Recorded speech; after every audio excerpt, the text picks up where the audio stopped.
E aí, já meio frustrado com tudo isso, eu tive essa oportunidade de conversar com esse professor e perguntar, poxa, o nome dele era...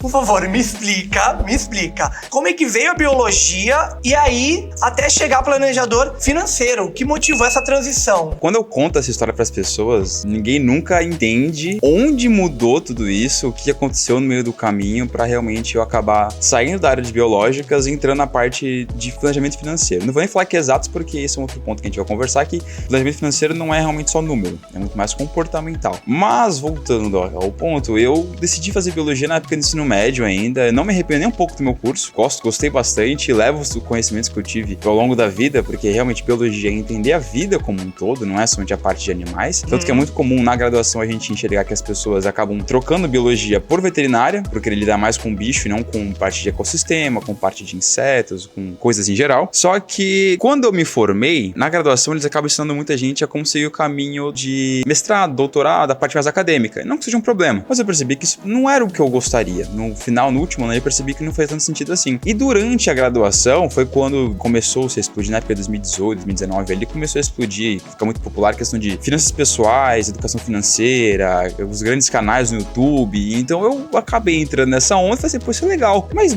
por conhecimento próprio, pra ir atrás de entender um pouquinho mais de investimento, como um hobby. Eu tinha uma bolsa integral na faculdade, não tinha como abrir mão na faculdade, não tinha essa possibilidade. Beleza. Ficou aquele gosto, aquele apreço dormente por um tempo ali e eu fui me formando. Mas o interesse surgiu durante a minha graduação já. Depois que eu me formei, eu percebi que eu também não queria seguir no mestrado e doutorado e eu comecei a buscar uma pós-graduação em MBA. Esse que eu fiz uma pós-graduação em negócios e administração de empresas pela FGV. E nessa pós-graduação, eu tive contato com um dos meus professores que era bancário, trabalhava no Banco Safra. Eu já um pouco frustrado com a parte de biologia, atuei como analista de laboratório, num laboratório de ecotoxicologia. Eu ficava o dia inteiro mexendo com pipeta, com tubo de ensaio, de jaleco, luz branca o dia todo. Na época era o que eu queria, mas quando eu realmente comecei a viver essa vida o dia inteiro, entrava cedo, 6 horas, 7 horas da manhã no laboratório, saía às 6 horas da noite, entrava escuro, saía escuro e mal via a luz do dia, eu falei, não sei se isso faz muito sentido pra mim, sabe? Não gostei tanto assim. E aí, já meio frustrado com tudo isso, eu tive essa oportunidade de conversar com esse professor e perguntar, poxa, o nome dele era Douglas. Falei, Douglas, eu quero entender um pouquinho mais como é que eu posso fazer pra entrar no mercado financeiro. Eu gosto dessa parte de investimento, mas ainda naquele gosto de hobby, de conhecimento particular, de querer desenvolver. E ele começou a me dar uns caminhos das pedras. Pô, você pode estudar aqui,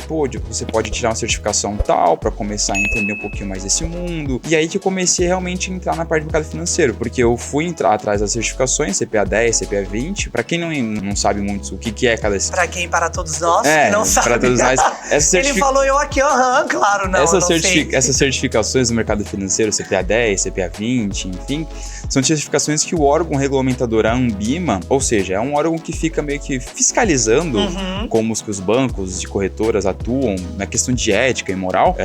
São certificações que qualificam os profissionais para serem distribuidores de produtos de investimento dentro dos bancos. Então, quando eu comecei a entender sobre isso, eu descobri que haviam dois grandes universos. Ou o universo para você ser um bancário, ou o universo para você ser um assessor de investimentos, em que aí tem uma outra certificação. Isso que eu percebi, voltando na questão de investimento, eu falei assim, cara, não é tanto do meu apreço trabalhar dentro de um banco. Acho que a parte mais focada só em investimento, dado ao que eu tinha estudado anteriormente por hobby mesmo, fazia mais sentido. Então, nesse contato com o professor, eu comecei a buscar por vontade própria mesmo essa questão de iniciativa de como poder entrar no mercado financeiro, e aí descobri a questão da assessoria de investimentos e foi nesse meio do caminho que eu fiz a transição. Eu saí do emprego que eu estava como biólogo, estava na pós-graduação, continuei estudando para a certificação, e aí eu consegui passei na certificação Ancord e comecei a trabalhar como assessor de investimentos. Isso foi na Invest Smart. Hoje é o maior escritório de investimentos da XP. E aí que começou, de fato, a minha vida no meio do mercado financeiro, e isso foi em 2021 para 22. Quase uns 3 anos, mais ou menos, que eu tô nesse ramo, assim. E aí de lá pra cá, eu falei, não tem como, é o que eu gosto, é o que eu me identifiquei muito, não escondo que eu sou biólogo de ninguém, e todo mundo, nesse meio, quando me questiona, fala assim, cara, como assim você é biólogo? Tá fazendo o quê? Mexendo com dinheiro? na vida. Já conheci consultores, planejadores financeiros que eram engenheiros químicos, que eram de outras áreas realmente descorrelatas, e que a gente percebe que planejamento financeiro, entender a parte de finanças, não tem muito a ver. A pessoa não precisa ser um economista, não precisa ser um contabilista, não precisa se formar em administração para saber lidar com isso. Sim. Porque isso envolve muito mais a questão comportamental, envolve muito mais a questão de como que a gente gosta e como que a gente olha para o nosso dinheiro. Mas a gente já entra nesse tópico. O ponto é que eu entrei como assessor de investimentos, só que na parte de assessor de investimentos eu percebia que as pessoas elas chegavam para mim com algumas dúvidas de como fazer para investir mensalmente. Elas queriam chegar investindo, mas não sabiam de fato como gerenciar de fato o orçamento mensal. Eu falei, pô, então de que adianta você querer investir se você não consegue se organizar mês a mês? Então ficava um pezinho ali, uma dúvida aqui e ali, enfim. Não sei se a gente vai voltar nesse assunto, mas resumindo, como que eu saí da biologia e entrei na parte de mercado financeiro, foi essa transição que aconteceu.